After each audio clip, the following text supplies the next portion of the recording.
There's a moment that happens so fast, most people don't even notice it. Someone says something. Maybe it's small, maybe it's sharp, maybe it's just the tone. And suddenly, you're gone.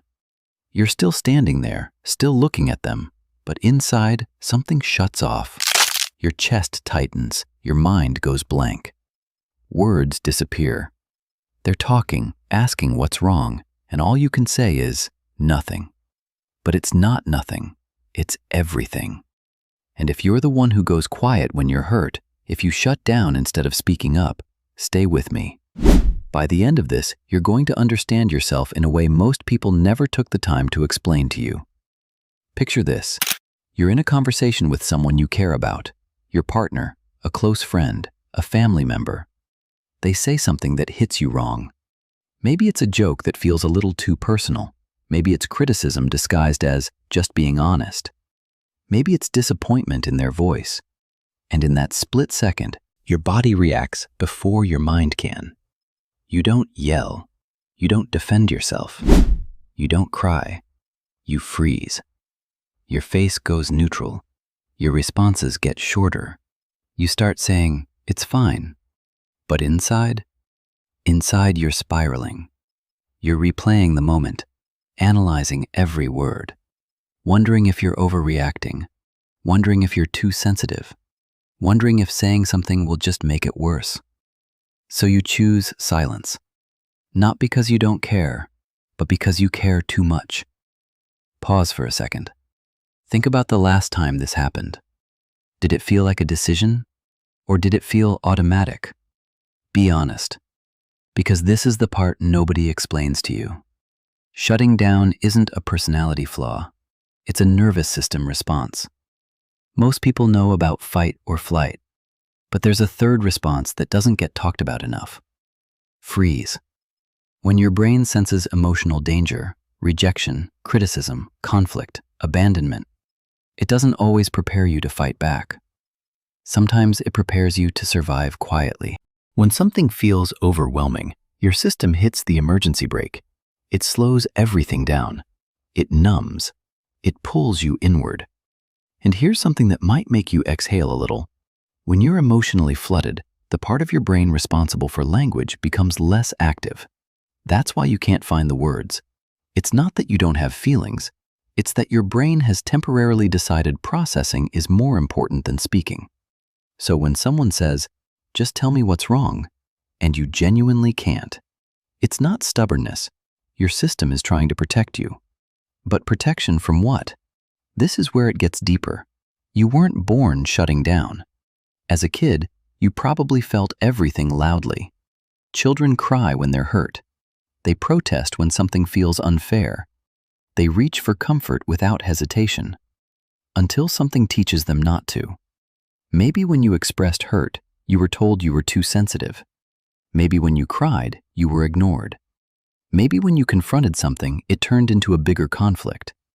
Maybe vulnerability was met with sarcasm, or silence, or punishment. So your brain learned something very important. Speaking equals risk. Silence equals safety. Not perfect safety, but safer. So you adapted. You became the one who could hold it in, the one who could swallow the reaction, the one who could be mature and not make a scene. And it probably worked. It protected you. But here's the quiet cost. When you shut down now, it's not just about the present moment. It's your younger self stepping in. It's your system saying, "We've been here before. Stay quiet." And while everyone else sees calm, inside, you're anything but. You're thinking, "Did I do something wrong? Am I being dramatic? Is this worth bringing up? If I say how I feel, will they use it against me later? Will this push them away?" You're not avoiding the issue. You're running it through 1,000 filters before it ever reaches your mouth. And that level of processing? It's exhausting. If this feels uncomfortably accurate, that's not an accident. It means you've been carrying this pattern quietly for a long time. And if you want more videos that put language to things you've never been able to explain about yourself, this is exactly what this space is for. Here's something most people misunderstand about you. Your shutdown isn't indifference, It's overload. You feel so much in that moment that your system decides the only way to stay in control is to say nothing. Because if you open your mouth too soon, you're afraid what comes out won't be calm. It won't be measured. It won't be safe. So you wait. But sometimes you wait too long. And this is the part that stings. The silence that once protected you can slowly start building distance. Not because you don't care, but because the other person doesn't know what's happening inside you.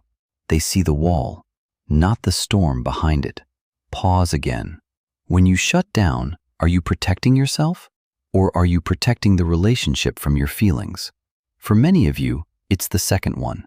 You don't want to be too much. You don't want to cause drama. You don't want to lose connection. So you sacrifice expression to keep stability. But here's the twist. The very thing you do to preserve connection can slowly erode intimacy. Because real closeness requires being seen. And if you never let someone see what hurt you, they never get the chance to respond differently than people did in your past. That doesn't mean you start exploding. It doesn't mean you force yourself to talk before you're ready. It means recognizing something important. Your shutdown made sense. It was intelligent. It was protective. It was necessary at one point. But you are not in the same environment anymore. Not everyone will dismiss you. Not everyone will punish your honesty. Not everyone will make your emotions feel inconvenient. Yes, speaking up is a risk, but staying silent guarantees being unseen. There's a difference between taking a moment to regulate and disappearing emotionally. One is self-awareness, the other is self-erasure. And you deserve more than erasing yourself to keep the peace. So try something small. The next time you feel the shutdown starting, don't force a full explanation. Just name the moment. I need a second. That hurt more than I expected. I'm shutting down right now. Not a speech, not a confrontation, just a crack in the wall. Because healing isn't about never shutting down again. It's about learning that you don't have to stay there alone. You are not weak for freezing. You are not broken for going quiet. You are someone whose nervous system learned to survive in the best way it knew how. And now you're learning something new. That survival is not the same thing as connection, and you deserve connection. If this felt like someone finally explained something you've struggled to put into words, subscribe. This channel is for people who feel deeply, think deeply, and are tired of being misunderstood, including by themselves. You're not broken. You're becoming aware. And awareness is where healing starts.